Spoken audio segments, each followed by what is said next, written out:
city and in the territory on west, there's just one way to handle the killers and the spoilers, and that's with a U.S. Marshal and the smell of Gunsmoke.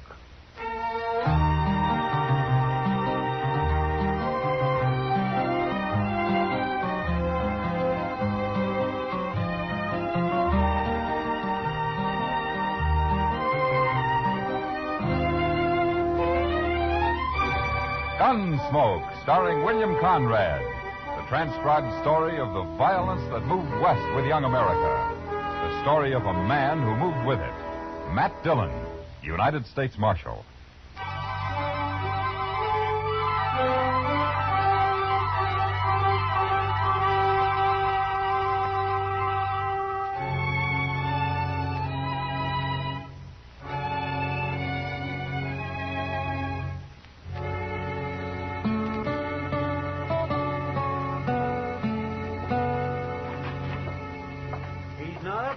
Dillon.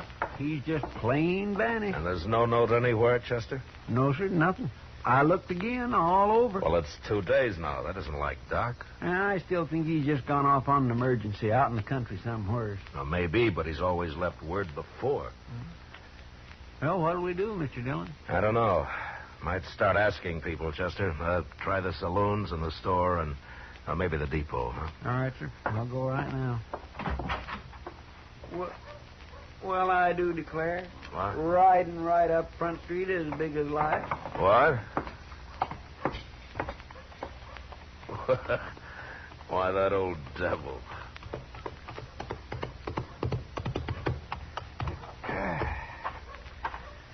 Well, you sure are a sight for sore eyes, Doc. Where in the world have you been, anyway? Hello, Chester. Matt? Oh, you had us worried, Doc. Oh, that's so? Well, you've been gone 2 days. I know. Next time, leave word, Doc. I will. I surely will. If I can. Well, it sure would save us a lot of Wait a time minute. running What do you around. mean, Doc, if you can? Just that. If they let me, I'll leave word.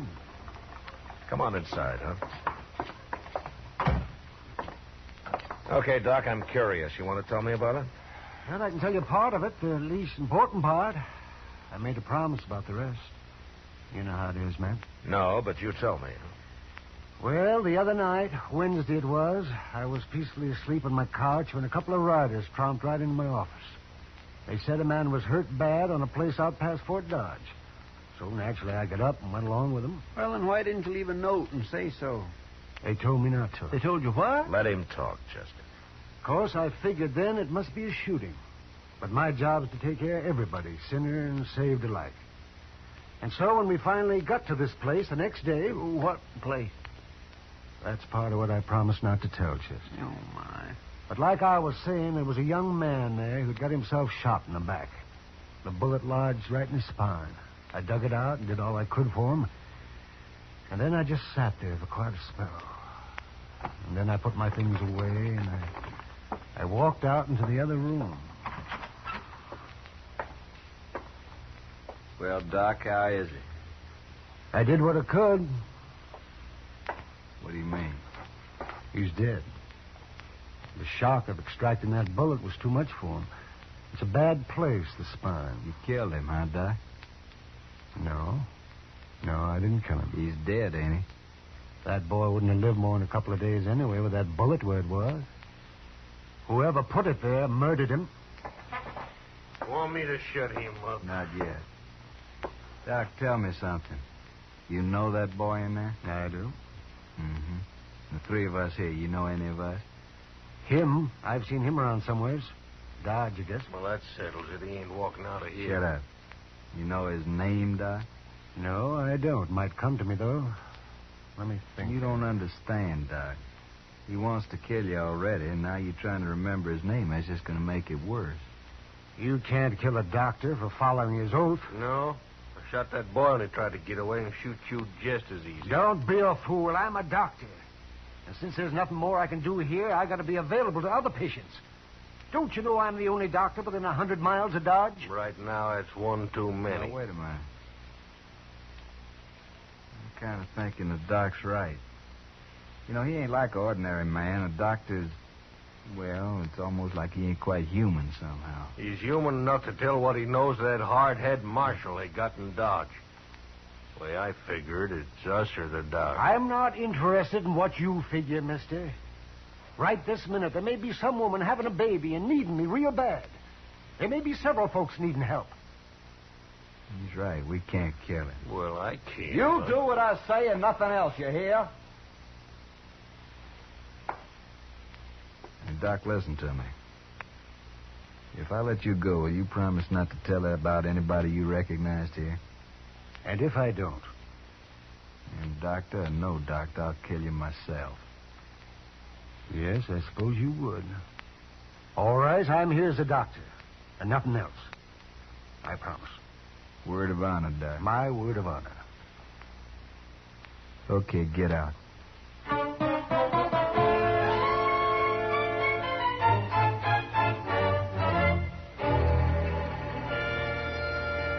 Well, that's quite a story, Doc. Oh, you played it right smart if you ask me. Who were they, Doc? Well, I only recognize one of them, Chester, besides the man they'd shot. Have you thought of his name yet? Chester, don't you understand? I gave my word I wouldn't tell. Oh, but that was just so you could get away. Yes, but still I gave my word. It doesn't matter how or why. But, Doc, they're just a bunch of killers. I know. Leave him alone, Chester. But I don't... Yes, sir? Matt, Yeah. wouldn't you do the same if you were in my boots? That'd be a hard choice, Doc, but... yeah, I suppose I would. I think any man would. Leastwise, any man of honor. I guess I wasn't really thinking about it that way. Well, I'm going to get myself some sleep. Matt, that was a good boy they murdered. I hope they hang for it. That blossoming. How are we ever going to find him, Mr. Dillon? I don't know, Chester. We don't even know who they killed. And just think, Doc could lead us straight to him right now. It isn't making the Doc happy, Chester. No, sir, it sure isn't.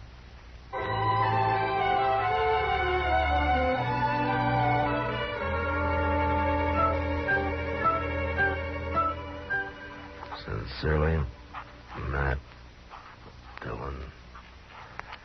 U.S. Marshal? Jake Worth. Why, you haven't come to Dodge in 6 months that I know of. I'm here now, Marshal. Oh? But trouble, Jake? I'd call it that. Well, You know that cottonwood? Big one down at Brandy Bend? yeah. There's a hole down by the roots at the north side of it, Marshal. I put a sack in that hole this morning. It's got $20,000 in it. 20? Well, that's a lot of money, Jake, even for you. It isn't if Hank gets back all right. Hank? Well, that's your youngest boy, isn't it? 18 last month.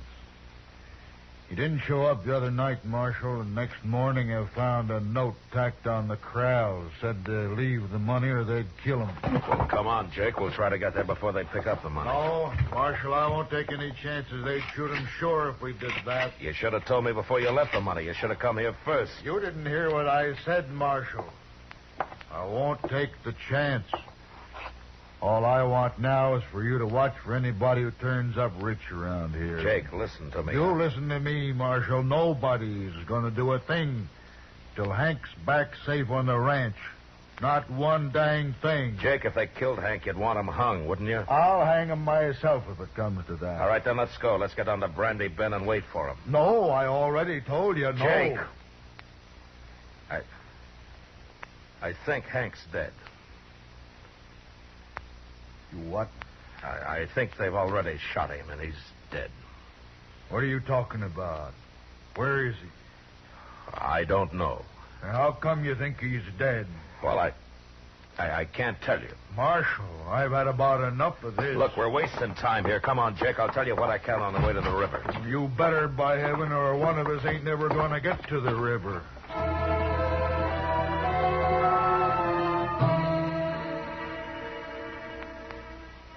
Jake Worth was known as a hard, hot-tempered man, but he was straight as they come.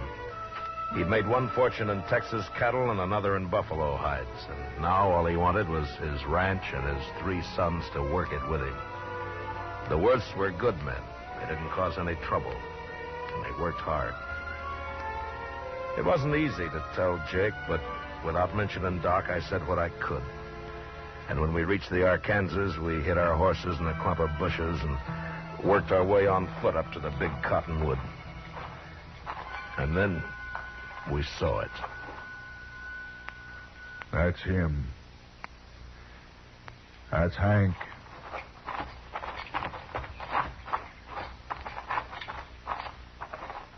Yeah, I'm afraid so, Jake.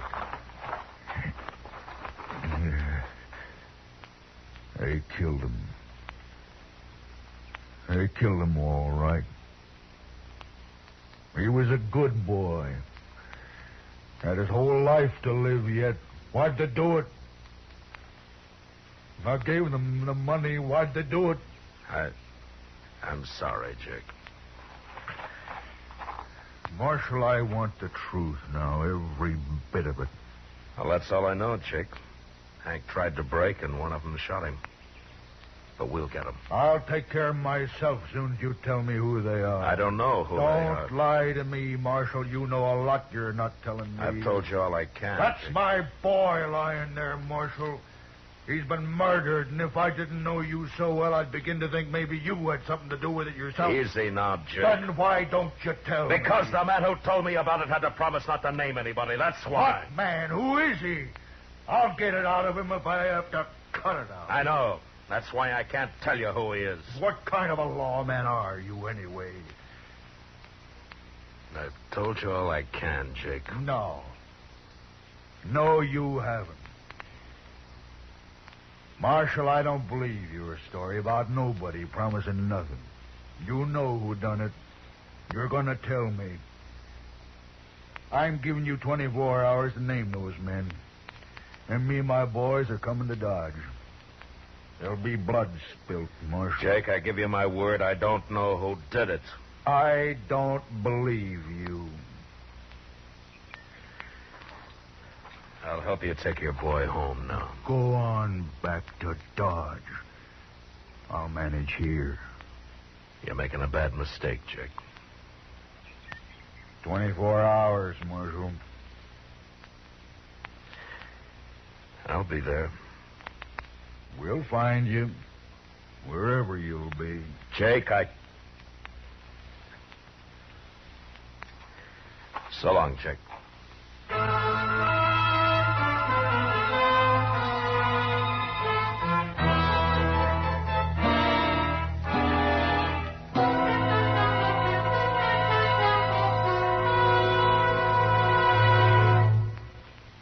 Ladies and gentlemen, at the conclusion of tonight's show, our star, William Conrad, steps out of the character of Matt Dillon to bring you an announcement which we are certain will be of great interest to all our listeners.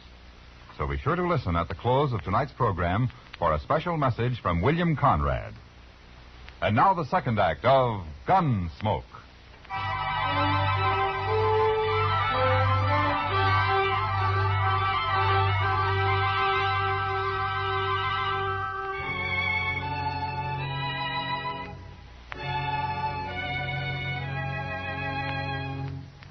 There was no use arguing with him. The man's grief had destroyed his reason. And the worst of it was, I knew his sons would do whatever Jake told them to do. Unless I could stop it somehow, I'd have to shoot it out with 3 good and perfectly innocent men. And for no reason at all. I thought about it all the way back to Dodge. And by the time I got there, I had an idea. I went up to Doc's and I talked it over with him. All right, Matt. I'll do whatever I can. Well, it might not work, Doc. And you'll be exposing yourself to a lot of danger. Have you thought about that? I have. I've also been thinking about the men who killed Hank Worth. Well, we could wait till they start spending their money, or till one of them gets drunk and maybe talks too much somewhere. Yes, we could, but meantime, you and the Worths will have a gunfight. Oh, and that'd be a terrible thing to let happen. All right, then, Doc, let's go. I want to get to the ranch before dark.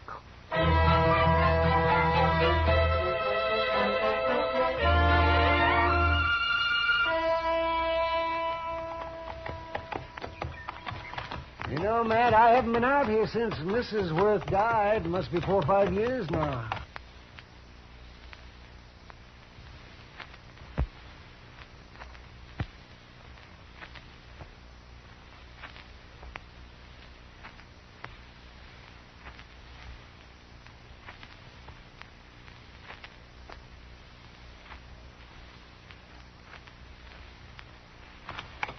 Place sure has changed. Yeah. I don't see anybody around, do you? Well, maybe they saw us first. Maybe they're hid out. Yeah, maybe.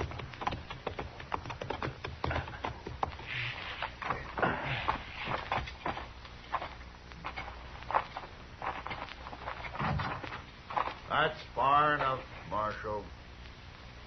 Watch him, boys. If he makes a move, shoot. Yes, Jake. Jake, I came here to stop a shooting, not to start one. You can stop it, Marshal. Just tell me who killed my son. If I knew, I'd be on his trail, Jake. What's Doc doing here, anyway? Tell him, Doc. I took the bullet out of Hank just before he died. What? That's right, Jake. Now come down here where we can talk like friends, and I'll explain it. Stay where you are, boy.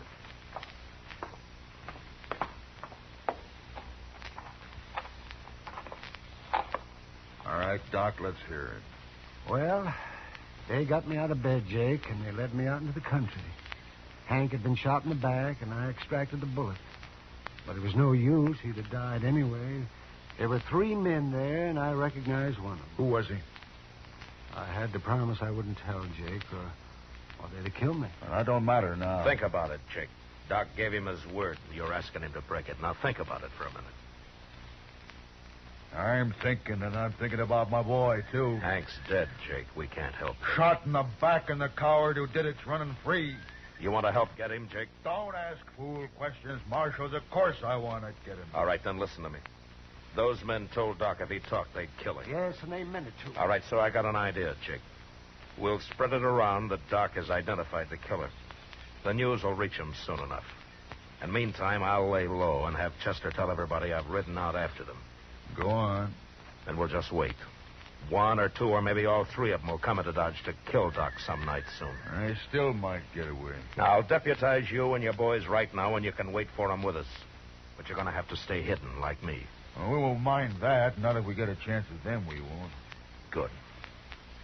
Funny thing, though. What? Man like Doc here, rather than break his word, he'll make himself a target for those killers. Yeah. Look, Jake, Doc and I are going to go back to Dodge now. I'll see that the story gets started. And in a day or 2, you and your boys can ride in, but separately, though.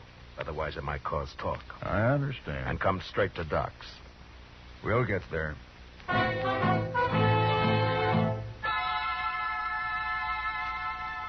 For the next few days, Doc never left his office. I figured that'd make him look scared and draw the killers right into his place. The rest of us sat around in his back room and waited. Chester kept us supplied with food and coffee. And on the 6th night, about midnight, we got our game. Mr. Dillon, I think it's them. What? They just rode up Front Street, 3 of them. They're tying up outside right now. They acted too deliberate like for ordinary riders, so I run up the back way to tell you. Good.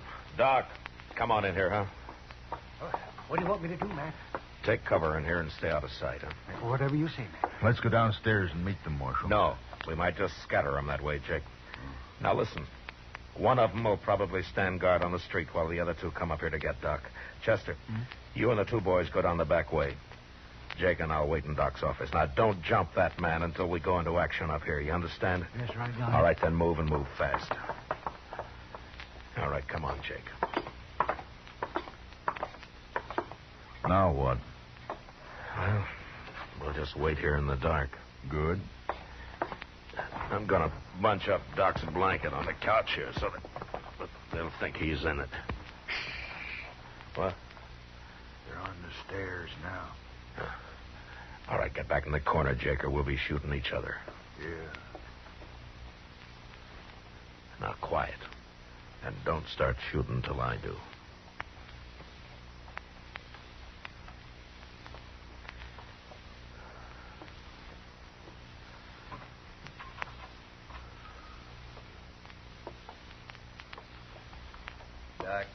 Wake up, you lying dog. Let's just shoot him and get out of here. Wait, he ain't here. What? Get your hands up. You're under arrest. Both of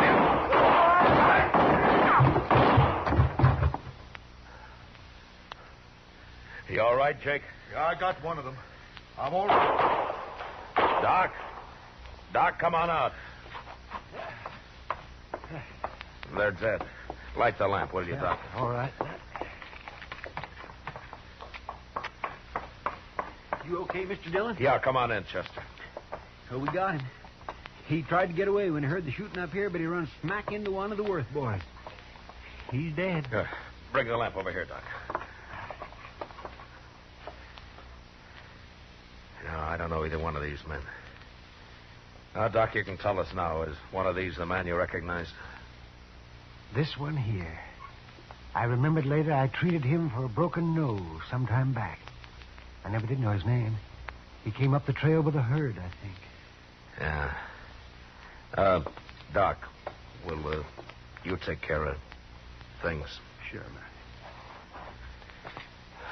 Well, Jake? Marshal, me and the boys will be getting back to the ranch now. Sure. Marshal, What, Jake? I doubted you. I'm sorry for that. Oh, forget it. No, it's best I remembered. A man shouldn't make mistakes like that. Well, there was no harm done. The way it worked out. I'll buy you a drink before we leave, Marshal. I think I'd like that, Jake. Come on, let's go.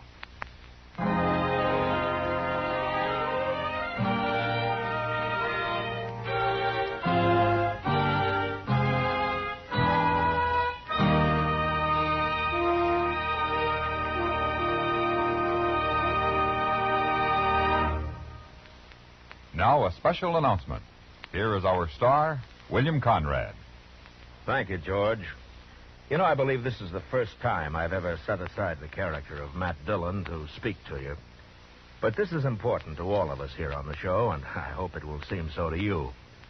Starting next week, Gunsmoke will come to you at a new time, on a new day, sponsored by Chesterfield Cigarettes. Chester, Doc, Kitty, and I, together with all of our strong-minded, brawling, hard-living citizens of Dodge, who will come to you next Monday, July the 5th.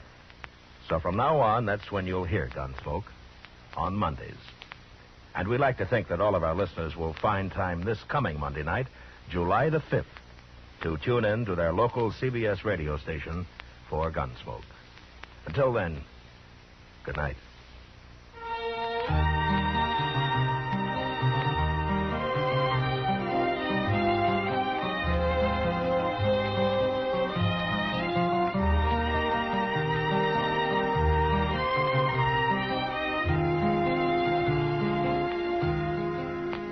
Gunsmoke, transcribed under the direction of Norman MacDonnell, stars William Conrad as Matt Dillon, U.S. Marshal.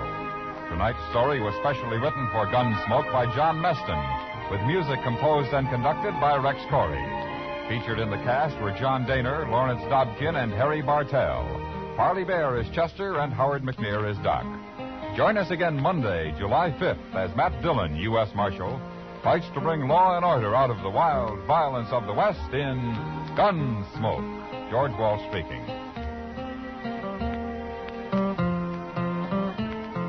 For the top tunes of rural America, hear Saturday Night Country Style every week on the CBS Radio Network.